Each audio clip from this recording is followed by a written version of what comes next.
Darling, so now we have the lovely Mariel Brown. Hi. So, yeah, so you've already told us about what matters to you in the town in relation to food and getting yourself some candy goodies. Tell me about what you do in this town. You've been here 9 years, did you say? I think, well, since 2019, so what are we on? What is that? That's 7 years, 8 years. Yeah. 8 years in Hastings, yeah. Welcome to town. Yeah, thank you. Yeah. It's interesting because my husband and I moved down literally just before COVID. Yeah. And so it was a kind of strange introduction to Hastings because, you know, the whole place was locked down. Well, what brought you here? Why here? Well, we were in London because my husband went to art school. We're from Trinidad, and he went to art school in London, and I was just like, listen, we cannot afford to live with you as an artist, come graphic designer. He's a graphic designer, artist, and me as a filmmaker. We can't stay here. No. And we had a really great friend who was living in Cambridge Gardens at the time, and we just said, look, can we come and visit? And we came down because I was kind of looking on the map, you know, where's close enough to London, close to the sea, decent quality of life. We came and visited him, and we just fell in love with the place. And Richard went back to Trinidad because he was getting his visa, and I moved us down to Vicarage Road in September 2019. And then COVID came. Yeah. And so it's weird because in the post-COVID time, it's like discovering Hastings and St. Leonard's outside of COVID, which is why I was so excited about Jack and the Green, because I remember during COVID just feeling like, oh gosh, how's the town going to be? Because everything was empty. It was. I mean, it was like a ghost town. Yeah. You'd look out onto the beach and there'd be, you know, because you weren't even allowed to congregate on the beach, right? Absolutely. You know, there'd be a lone seagull and a policeman sort of patrolling. And I remember just feeling like, you know, desperately wanting to feel the town recover because it just felt like such a dynamic place where, you know, real people live, you know. So I've been here since 2019, and as a Trinidadian person, my husband is also Trinidadian, and he's an artist, and we sort of were part of convening and supporting a cultural organizer in Hastings called Lorna Hamilton Brown. We know her well. Yeah, with Lorna we worked on We Out Here, the exhibition at Hastings Contemporary, and Richard was part of the exhibition. And so as a filmmaker myself and also an organizer myself, I've been kind of wanting to sort of find opportunities to share Caribbean film wherever I can. It's taken me a long time to settle in and to sort of find my feet and to find my rhythm again, to find my flow. But part of doing that was creating this screening series called Crossroads. And Crossroads is run by the Trinidad and Tobago Film Festival, which is a festival that I run. It's the most significant film festival with the unique position of showing only Caribbean film. And we're in our 20th year actually this year. And we've basically shown, I don't know, in the 20 years over 2,000 films and welcomed maybe 1,500 different filmmakers. And so the films are either by Caribbean filmmakers working in the Caribbean or from the diaspora, or films by international filmmakers that speak, that are telling Caribbean stories. And I just think, you know, that there's a kind of a long, intractable relationship between Great Britain and the Caribbean for all the reasons you can understand. Of course. And I want to see our stories be more of the mainstream in the UK. Yeah. And so our stories, which are part of, which is, you know, there's a kind of strange thing that happens here, which is like, you know, Caribbean stories of the Caribbean diaspora in the UK.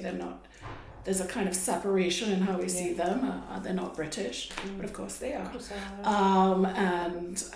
And so kind of finding a way to bring these stories to the fore and to share these films, and to sort of share experiences of the contemporary Caribbean, which not based on sort of nostalgia or memory, but based on actual lived experience and the way that we experience the world today. It's really feels very, very exciting, and necessary, and also finding an audience of people who love film or people who love good stories, really are open to world cinema, open to cinema that they may not necessarily know, are open to discovering, and then also trying to find our audience as well in terms of the diaspora audience or the Caribbean audience. It's very challenging, but it's also really, really exciting, and I'm kind of really hoping that Crossroads will grow to become an annual series. That'd be great, though. Yeah, I mean, we want to make sure that, Caribbean filmmakers often really suffer for the opportunity to share their work internationally, because it's not a region that's known for film, except for maybe Cuba. But the quality of the films that I was looking at, they're very, very high. Why is it known for film? Because, I think, film has a long history, and it has a long, and it can feel quite closed and encapsulated. And so so sometimes sort of the idea of, and also I think there's a kind of a weird aversion to risk and sort of assuming what the audience will want to see. So because it's expensive, right? So you want to put movies on at the cinema that people will buy tickets for and get bums in seats. And so we're seeing that even more now, that even like in Hollywood, that studios are taking less and less risk. Because they have to make sure that they get bums in seats, right? Those horrible blockbuster things that go on forever. And also, like, how many, like, part 1, part 2, part 3, like, how many sequels and prequels, and you know what I mean?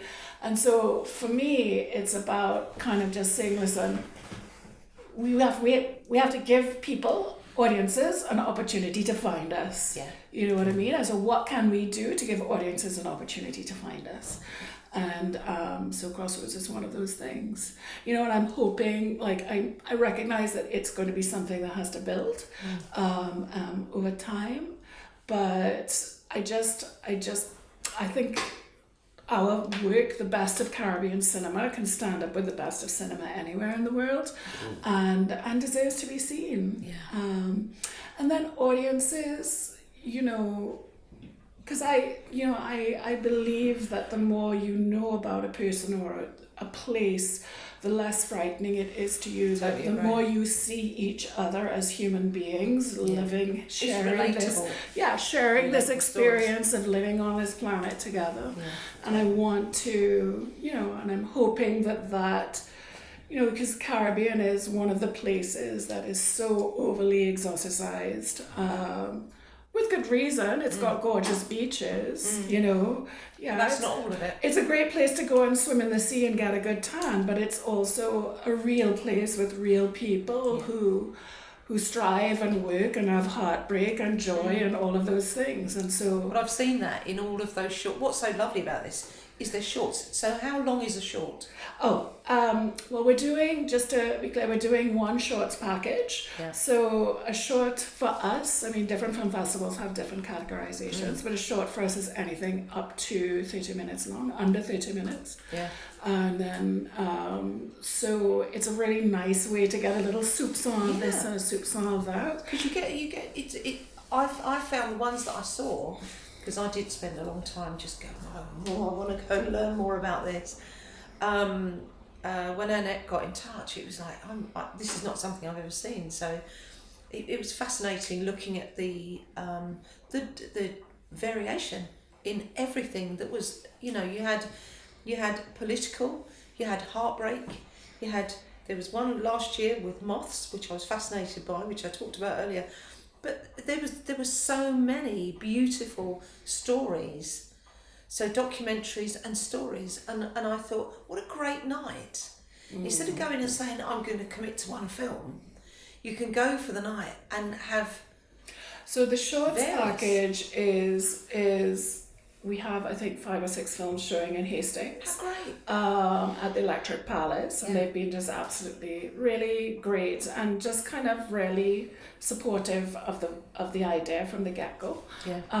So the shorts are actually showing during half two, because they're generally family friendly shorts, so animations, stop motion animations, and stories that we think young people would enjoy.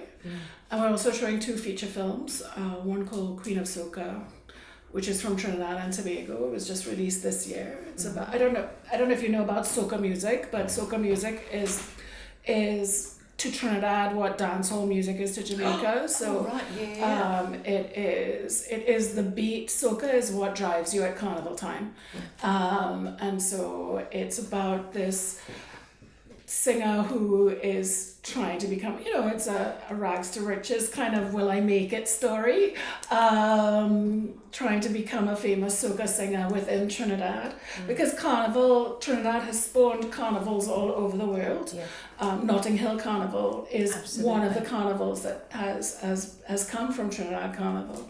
And as you know, it is driven by music. It is. And so soca stars earn a living performing at carnivals all over the world, right? That's what they do. They bring out songs every year. They bring out songs to make you move.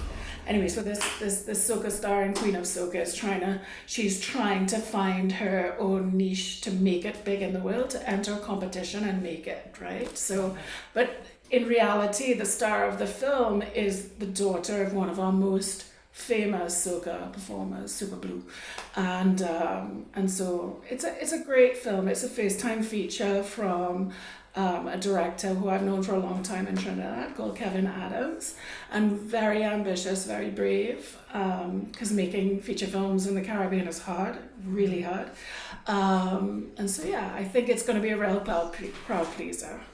And then we have a different kind of film, a kind of sort of beautiful, meditative, slightly heartbreaking film about migration and displacement, directed by a Haitian-Canadian director called Henri Pardot. And it's a story of a young boy who gets moved from Haiti to Canada when he's a child, and sort of trying to find himself in this new white, cold world, when he's come from this dynamic, extraordinary place. So his home is completely sort of destroyed and moved, and how do you contend with that as a young boy? How do you contend with a new world? I mean, my sister and I went through a very similar thing. We were my mum is English and my father is Trinidadian, and we moved to the UK in 1987. And you don't, because you have this sort of idea about what England is going to be and what the UK is going to be, because in the Caribbean, up until relatively recently, all you read as children was Enid Blyton books, and so you have this kind of idea of the beauty of the place, and then you come here, and so you're excited to come, but then you're living in Southeast London, you're taking the bus to school every day, you're waiting, your whole, the way that your life shifts is so dramatic, and in some ways traumatic, and it takes time. So I think we've got 3 really sensational film packages, and I'm just kind of hoping that we'll have a great audience for it. Sure you will. How do people find out about it? We are on the Electric Palace website, which you can buy tickets for all the screenings through Electric Palace. Crossroads is actually taking place at 4 venues, so we're also at Towner in Eastbourne. We're at the Depot in Lewis, and we're at a beautiful cinema in Hartford called Beam. Nice. And so the screenings start this Friday at Beam and run through to June 18th. The last screening is Carnival at Electric Palace. Nice. So you can get tickets on the venue website, but you can also visit ttfilmfestival.com, where we have put a page up with all the venues and linking directly to their ticketing pages. Yeah. And then you can also follow us on Instagram at ttfilmfestival. As I say, we really want this to grow to become something that happens every year. And Absolutely. we want to find our audience. I should say we're showing a film called Bam Bam, the Sister Nancy story. Bam, bam, Exactly. bam, bam, dee-dum. That is exactly it. Bam Bam, the Sister Nancy story. Bam Bam is maybe one of the most famous dancehall songs you'll ever hear. Absolutely. I won't sing it because think I don't want to do that. Everyone knows it. Bam Bam. That's it, everyone. Yeah, exactly, right? Such a song. And so we're showing that at Beam in Hartford, but also at Depot. And after the screening at Depot, we're going to have a little dancehall music to try and to get people dancing. And it just makes you smile. It makes you want to move the whole, So, yeah, I mean, and we're trying to bring some Caribbean food. We're going to do some talk back sessions with Tola Dabiri, who's a cultural organizer here in Hastings. We So love we Tola. have discussions, post-screening Q&As, where we sort of speak to either filmmakers or speak with the audience about some of the things they've seen in the film. Yeah. We really want it to be a kind of lovely experience for people. Quick question. A little bit weird. But if you were at a sort of a Caribbean restaurant, what would be the one thing you would order? What would I order? It depends. Buying Caribbean food in England is really touch and go, and can be quite disastrous. Okay. The one thing that I've noticed that people do really well is curry. So I would tend towards like curry goat or curry chicken or something like that, rather than roti. I mean, I love Mama Put's food. Jerry does a really great stew. His jollof rice is fantastic. He does great curry and beautiful oxtail. Yeah. Nice plantain too. Yeah, great plantain. His dumplings are fabulous. Those are not particularly Caribbean the way he does them, but they're delicious. So I think what I have come to is I'm stopping thinking about it as Caribbean food generally. I'm just thinking about it as delicious food. And so take away those ideas of what a roti tastes like in Trinidad.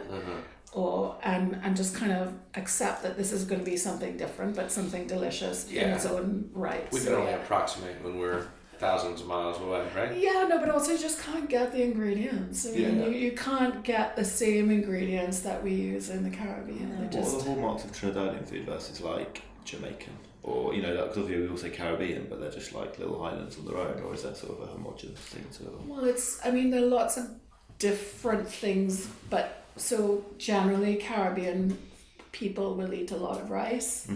There'll be a lot of meat, stewed.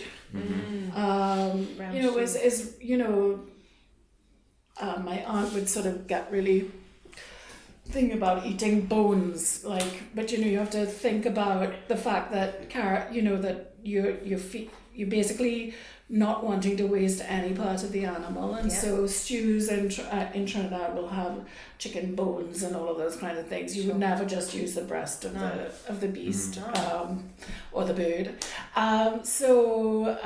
It's very, very flavorful. A lot of rice, avocado, plantain, fried plantain, boiled plantain, roasted plantain, and I mean, it's not generally the healthiest food on the planet. But it's delicious. And in fact, people who have come to the Caribbean say, oh, but it's so hot, I would have thought you would eat lots of salads. No, we don't eat a lot of salads. We eat a lot of delicious, cooked, flavorful, very flavorful food. Once per day. Well, you don't get salad in India. Yeah. They'll add salad for European tastes, but they don't make salad.